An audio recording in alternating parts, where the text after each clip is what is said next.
much, San Francisco. Let's hear it. Yes.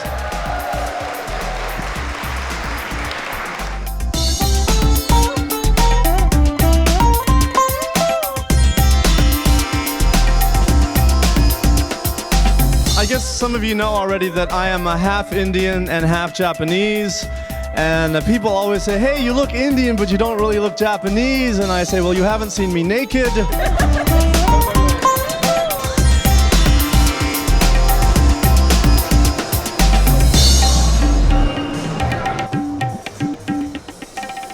I think the proliferation of Indian comedians, I think, says a lot about the culture, because when you have a certain amount of suffering or a certain amount of adversity, I think there's a lot of humor in that.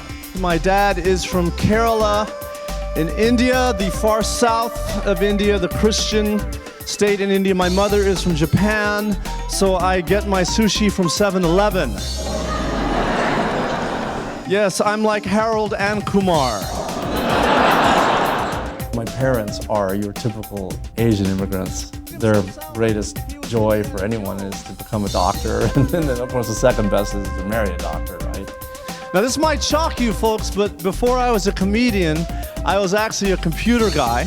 I worked at Intel down the road in Santa Clara, and when I applied for the job, they said, you're Indian and Japanese? You don't even have to interview. You could be vice president.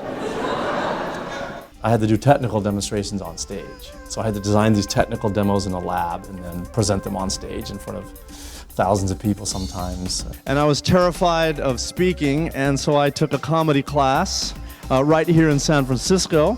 Then decided to leave a job at 6 figures and stock options for a job that pays, $15,000 a year. Needless to say, my parents are very, very proud of me.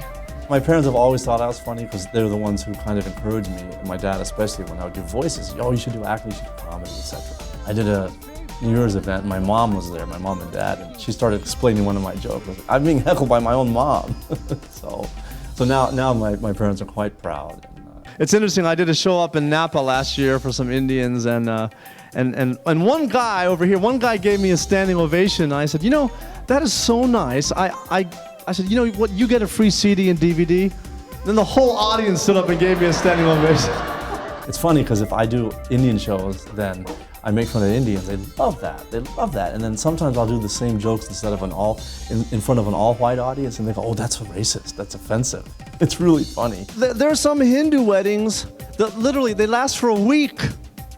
A week, that's longer than a lot of American marriages last.